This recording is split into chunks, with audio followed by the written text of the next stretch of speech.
Welcome to Construction Champions Podcast, where we are burning the house down and rebuilding it twice a week. I'm your host, Ron Nussbaum, and I am here to help you become the champion that you're meant to be.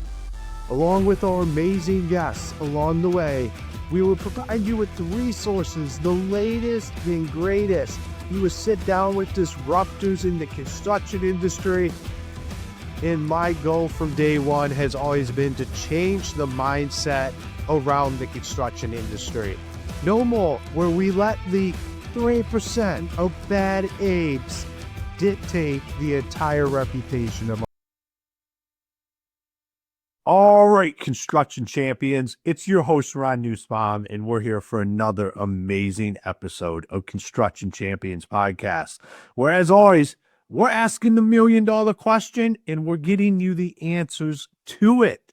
Twice a week, every Monday and Thursday, you can find us.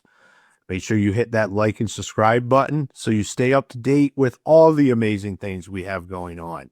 And today, we have another amazing guest that's joining us. Like I say, you don't show up for Ron Nussbaum, you show up for the people we bring on here, and today is no different.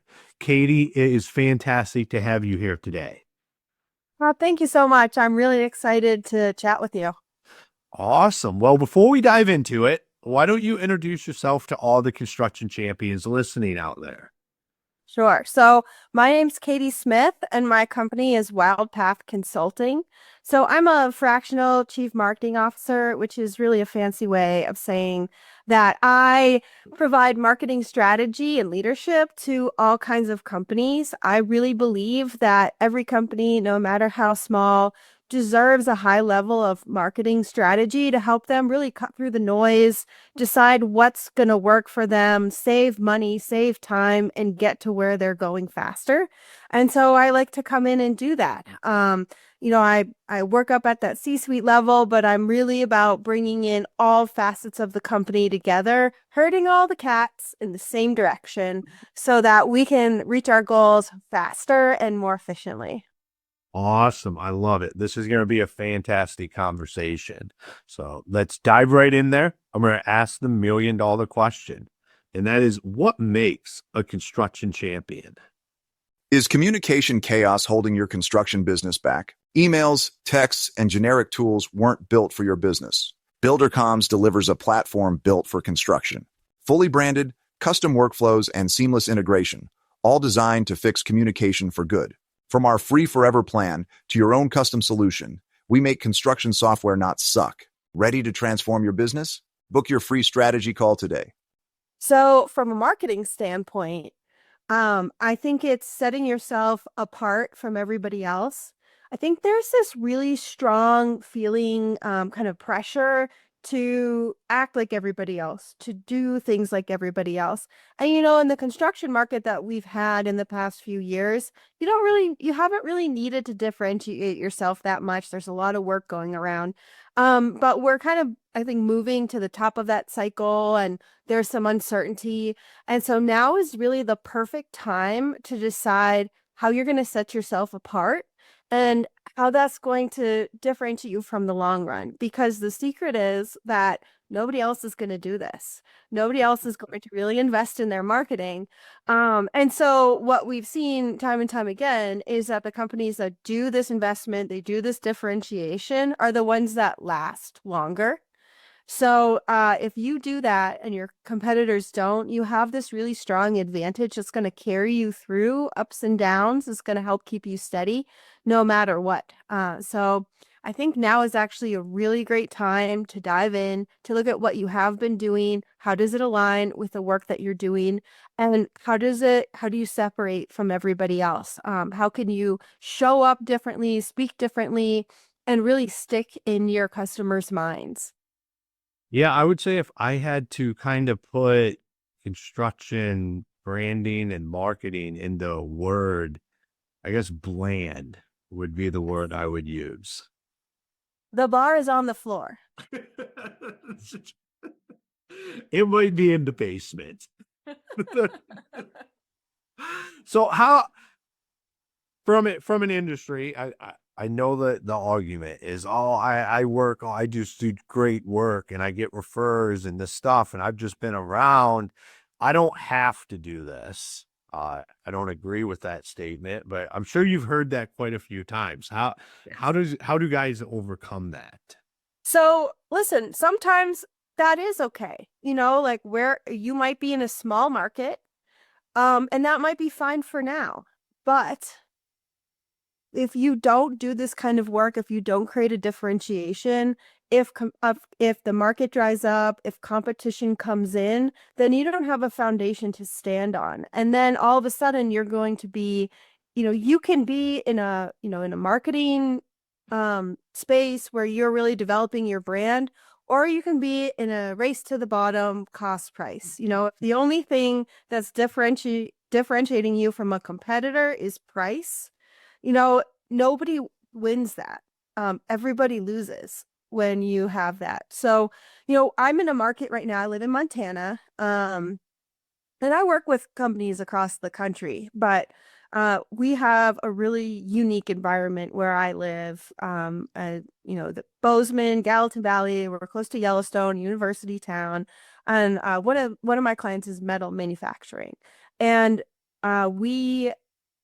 I've been in that business for a long time, and we kind of stole the market with this one client that I'm working with. There was only one other competitor who we had all actually worked with, and then I had gone off and done my own thing, and then a few of the guys went off and they started their company, and we decided exactly who we were going to target, which was contractors, because the people who started the company, they had worked in all facets of the business, so we could have one-on-one. And that's who we're going to talk to. We also knew that they were doing the higher volume projects. So we knew they were going to spend the same amount of time with a single project homeowner as they were with multi-project, multi-building, commercial or residential contractor. And to the way that they set their business up, the way that we were going to kind of make the most money for the effort that we were going to put in, was to target contractors. And we did that. We cornered the market. The other company went out of business, not just because of how good we were. There were other factors, but that's really where we've gone. And now we're moving into this, we're in a really strange position right now because there's such high demand in our area. But with, there's a lot of investment, but right now, investors are, they're not quite sure. So, and we've had competitors move into the market, but because we've set this strong foundation, we have a lot more to go on. That's not just price comparison. We've got a lot. We're going to, part of the product is the service that they get. So they're very knowledgeable. So we set that up. They could go to a cost competitive competitor and end up spending more money because things are going to be wrong. Our guys can catch mistakes that our contractors or the architects have made.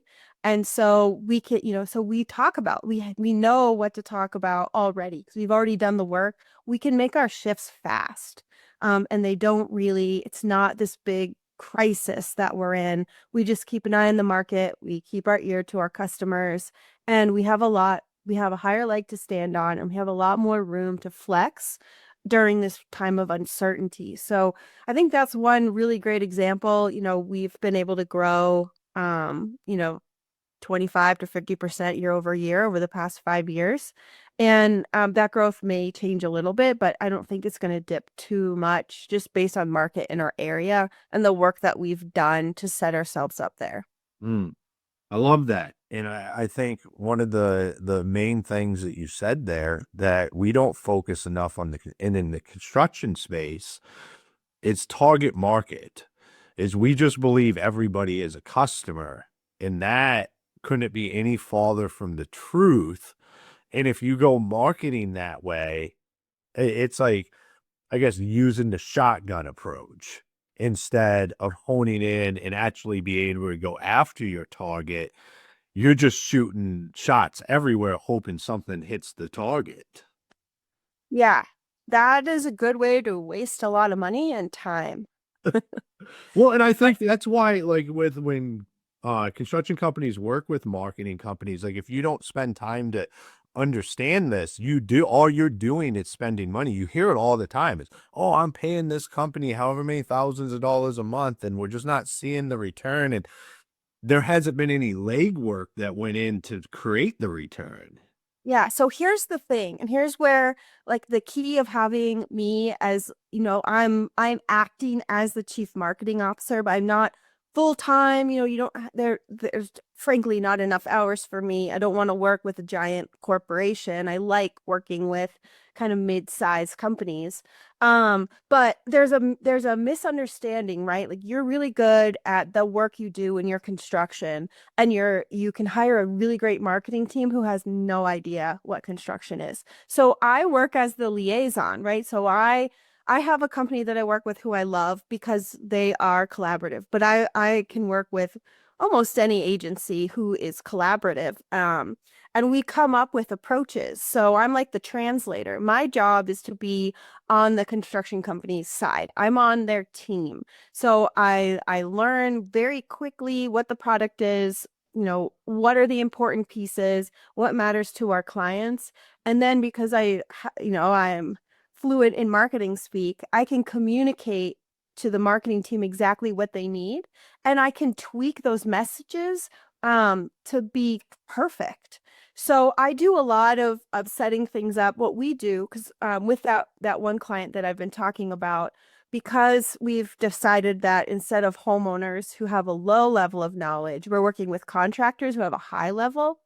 All of the content that we need to put out needs to have a high level of information.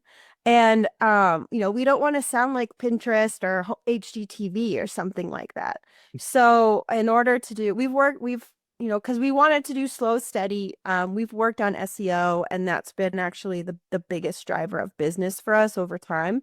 So we put out highly informative blogs, and we come up with together with the marketing team. We come up with topics that we think are going to be good. And then I conduct an interview. So I'm there. The guys don't really, they're like, they know the information so closely. They are not sure what to talk about. So I can kind of get them talking. I know enough about the product that I can say, hey, I think this is important. And so they conduct an interview, they get a high level of information, and then our marketing team and writers can put that out into something that is really great SEO, has high value information, and then we use it for everything. We use it for social media.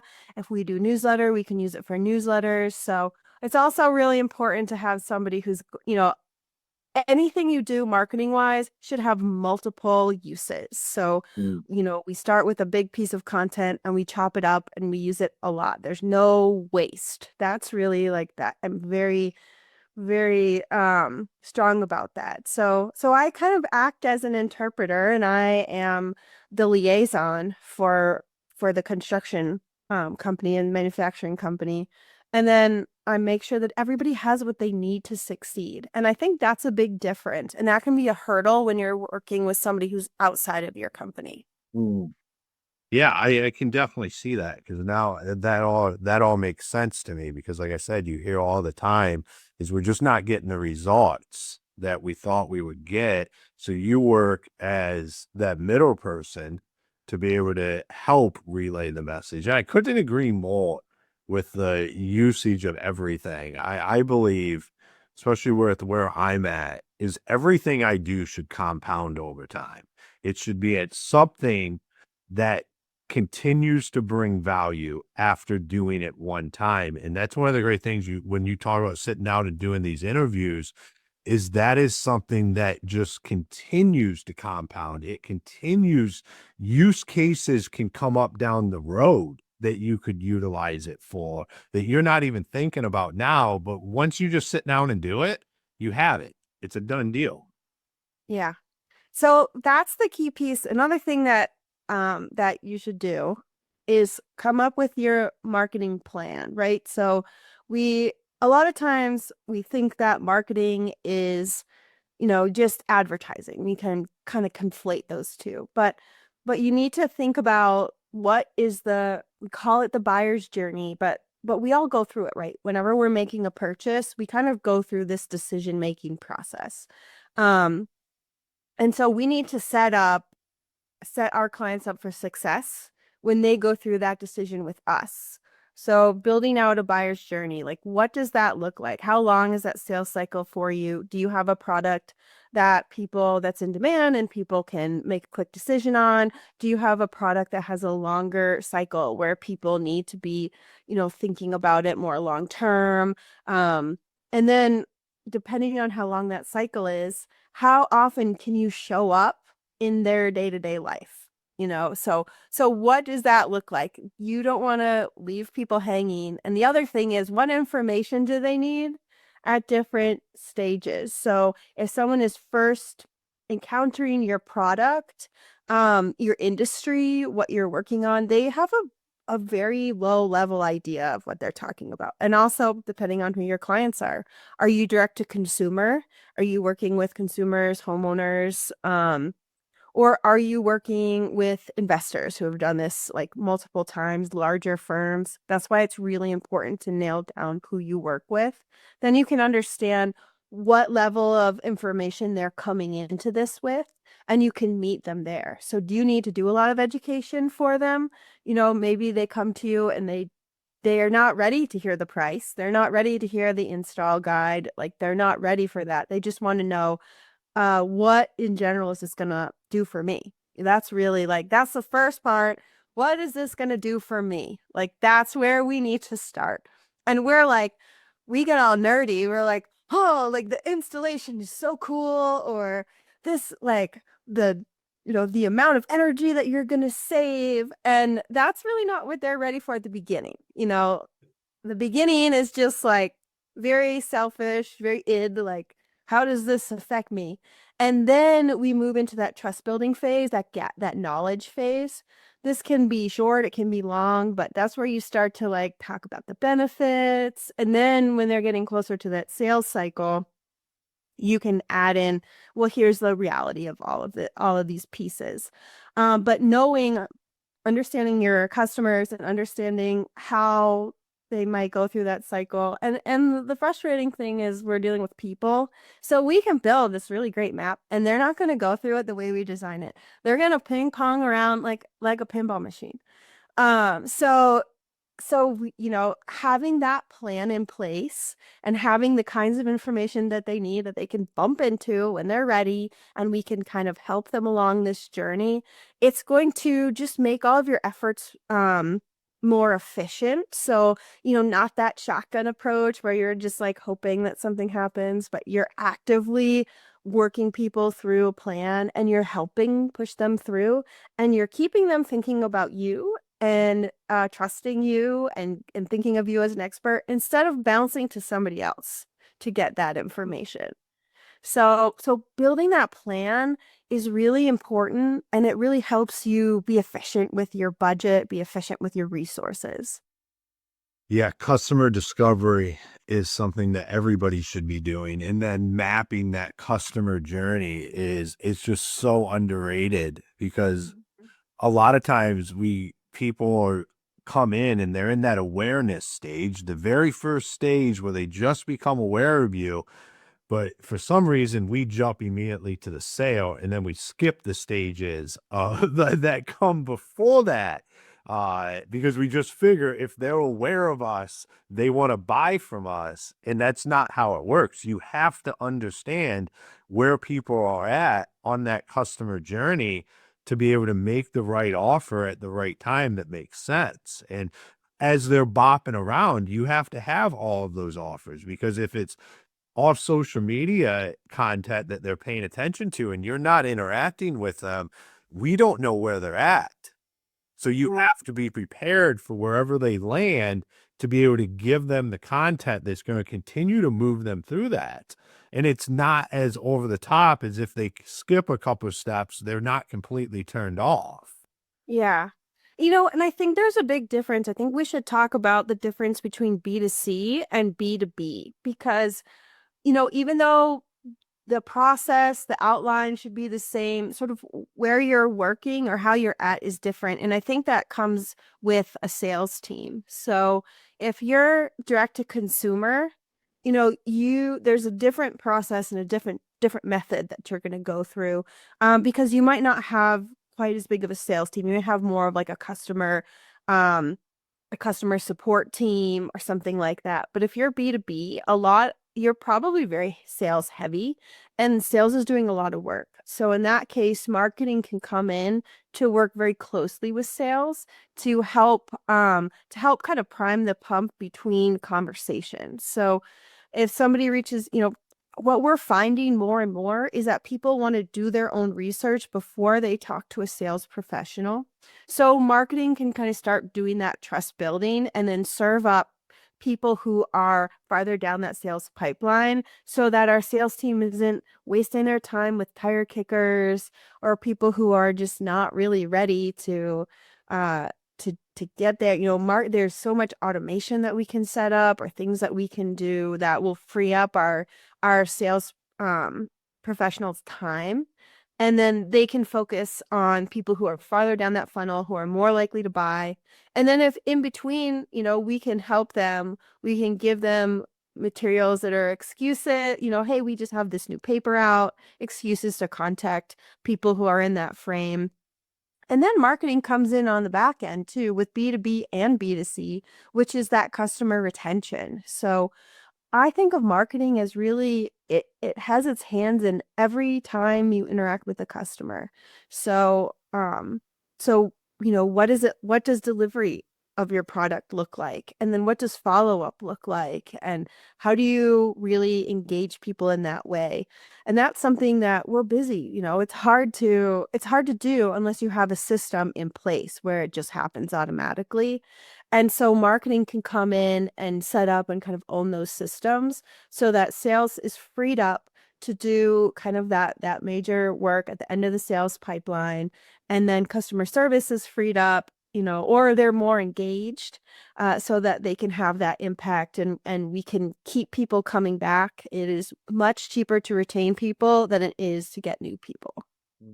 Yeah, we used to intermingle as much marketing into every department as we possibly could, whether they liked it or not, if it was in the field or what, because in order to market what you do, the people that are talking about it have to have a clear understanding, because then they just, because I watched the difference change where you had people that were just educated on what we did, and then people that had actually been on job sites or actually been on a sales call or actually answered the phone when somebody called. They see it differently, and then they're directly interacting with our customers, and they ask completely, you would ask completely different questions to a homeowner on a job site than I would. But the data that you get is going to be invaluable on the front end of the process to help us grow the business. And I think like that is how people should look at this. Like marketing's not just a front end thing. It's a resource that should be utilized throughout your business. Mm-hmm. Yeah. And marketing shouldn't be siloed. If you're working with a marketing team that just kind of sits in their office and makes pretty pictures and doesn't interact with the rest of the company, then there's a lot of waste there. So, I think of every person within that team. So when I work with a metal manufacturer, for instance, or any kind of manufacturing, I always want to know what's happening on the manufacturing side because I want to tell the truth. I mean, that's what good marketing is. It's being authentic and it's telling the truth. So, if I want to tell the truth about how long things take. I want to tell the truth about what people can expect, and people love behind the scenes things too, so that's like an easy way to like get people interested in what you're doing, but they have knowledge. I want to talk to the customer service team because I want to hear what questions they're answering or what problems they have over and over and over again, and I want to find ways that we can educate the customer or fix something before they have to call customer. I want to answer their need before it happens. And so talking with even, if you're working in construction, you're doing a loadout on a job site.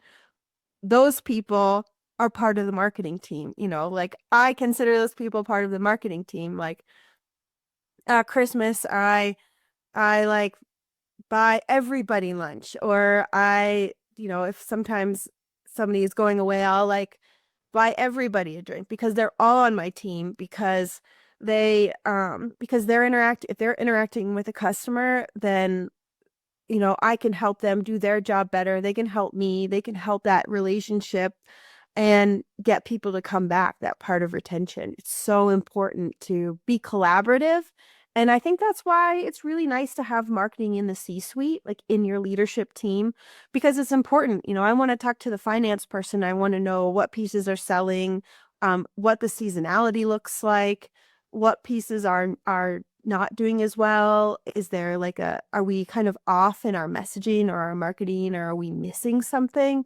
And so having marketing in that, now they're calling it marketing operations, but having that knowledge, I can pull those pieces in and help really the whole team move together and cut out waste. I mean, that's really a big piece of it, is everything we do is efficient.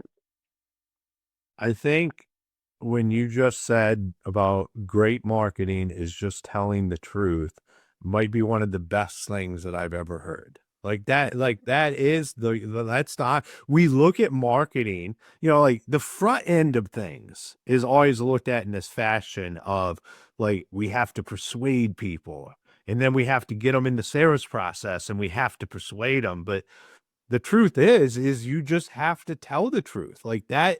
If you tell the truth in your marketing, it's going to make it so much easier for the sales team to be able to just close better deals that are easier to then create the end results for.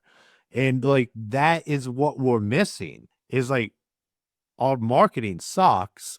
And then you have a bunch of marketing that just doesn't tell the truth either, which even sucks more. And it's like, that's all you have to do. It's just show what you do. Tell the truth about it. Be honest. And your Yeah. customers will find you. I mean, how many sales directors get people who are coming to them with a misunderstanding of the product, a misunderstanding of the offering, and then it's your job, like all of a sudden you have to break that trust and then rebuild it. Like that is so hard.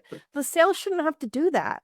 And then same thing like down the line, sales over promises, and then production has to make up for what sales has done, because sales had to make up for what from what marketing did. Like, and then there's, then it's not fun to work with each other, and work is not fun.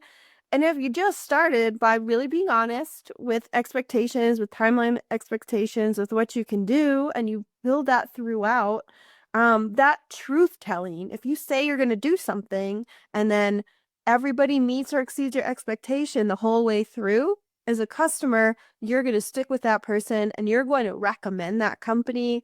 And I mean, customer retention and then recommendations are the most cost efficient marketing we can have. Like, that is it. So investing in that piece, investing down the line, making sure that everybody is heard. And, we can't be perfect. There are always things that are going to happen, or things that, sales might not know, that there's like a big storm or tariffs or something that is going to start affecting, or maybe nobody knows that that's going to affect the delivery time for manufacturing or what that looks like. There's always going to be things that are coming up, but if you can do the best that you can to tell the truth throughout, that's also going to set you apart, because that bar is also in the basement. And just building your reputation that way and really figuring out who your customers are. I think you and I are really familiar with this, but I think when you first talk to a company and say, hey, I want you to niche down, or I want you to talk to just one or two customers, people think, oh my gosh, but I work with all these different kinds of customers and I don't want to lose them. And that's not what we're talking. That's not really what we're saying. We're not going to tell you to turn away work at all. What we're saying when you think about creating like who you're going to talk to, who your target audiences are, we just mean you're going to have like a clearer message. So if you're trying to appeal to everybody, you can't really get specific about things. And so your message is going to be kind of bland. I think that's what we're seeing a lot of. You can't really get specific. And so you're just kind of speaking in generalities, which are easy to forget. But if we say, okay, this is the attitude that we want to have. This is the tone of voice. These are the words that we use. These are the things that are important to our customers. Then we'll have much clearer language and we'll be able to resonate and kind of cut through everybody else who's being general. And then whoever that message resonates with is going to come to us. And it could also mean that it's cutting out the people who are a pain that you don't like working with. So we're not saying like, oh, cut off, a bunch of your business. What we're saying is clean up your language, keep it really specific. And then when that resonates with people, they will come and work with you. Awesome. I love it. I think that's a great escalation point on this episode. This has been a fantastic conversation here today. For everybody listening, if they wanted to connect with you, follow you, learn more about what you do, what's the best places for them to do that? Sure. So my website is followthewildpath.com. And I show up mostly on LinkedIn. I'm not really on any other social media. But you can find me on LinkedIn. My name is Katie Smith, so you have to search Katie Smith Wild Path. There are a million of us, but that's really where I mostly show up. You can shoot me an email at katie@followthewildpath.com. And as you can see, I just love talking about this stuff. And so I'm so happy to chat, answer questions, really nerd out about marketing in the construction industry because I'm very passionate about it. Awesome, Katie. Well, thank you for taking the time and being on today's show. Thank you for having me. This has been a blast. Awesome. All right, construction champions, another episode in the bag where we solved the problem of the disconnect that you feel between you and that company that you're hiring to do your marketing. I know a lot of people feel it. I hear it all the time. There is a disconnect because you don't have a Katie that does that in between work. Like, I never really thought about how much, like, what really causes that disconnect until we just had this conversation, because it's like anything. If you hire a company to do something and you just let them go do it and there's not any guidance or there isn't any plan, like, you're not. So the reason why I jump around when I do this, and I like, because I'm processing this stuff in my mind as we go, everybody. If you hire somebody to do something and you don't have anybody that understands it to be able to help them, like, it's a failure to start with. Like, we're not putting the right pieces in place. Like, you're hiring somebody to do marketing for you because you can't put together a team, but you're not putting anybody in a position to be able to help that marketing company besides yourself. And like, most of the time I say we're the worst person to have in any equation, other than just doing what we do best. And typically it's not marketing. So I want you guys to think about that. And not just in the marketing aspect. I think as you grow, having people involved in your business that have a wider range of expertise that can help you grow, you might want to start to think about, what am I doing to build out a leadership team to be able to have these companies help us? Because one of the biggest investments we made was the leadership team. And we were way early on that. Like, we were spending way more money than we should have been at the time on the leadership team, but we knew in order to go where we wanted to go, that's what was going to matter down the road, because that's how you can pull these levers. If you don't have somebody that understands that, that's on the leadership team, you can't pull that lever appropriately. It'll go sideways. So this is some real food for thought for everybody listening out there today. So Construction Champions, make sure you hit that like and subscribe button. Check out all of our fantastic partners. And until next time, be the champion you were meant to be. Tired of losing track of promising leads? Struggling to convert inquiries into contracts? Build 12 is your solution. Over 30 years of industry expertise tailored for contractors ensures seamless lead management and nurturing. Boost your closing rate with ease. Experience the efficiency today. Download Build 12 and supercharge your business growth. Don't wait. Act now. Is communication chaos holding your construction business back? Emails, texts, and generic tools weren't built for your business. BuilderComms delivers a platform built for construction. Fully branded, custom workflows, and seamless integration, all designed to fix communication for good. From our free forever plan to your own custom solution, we make construction software not suck. Ready to transform your business? Book your free strategy call today. Unlock the potential of property intelligence with HomeTrack. In seconds, generate over 250 data points from a single address using advanced imaging and public data. Streamline property assessments efficiently, saving both time and resources. Enhance your decision-making today. Experience the future of property insights. Engage with HomeTrack now.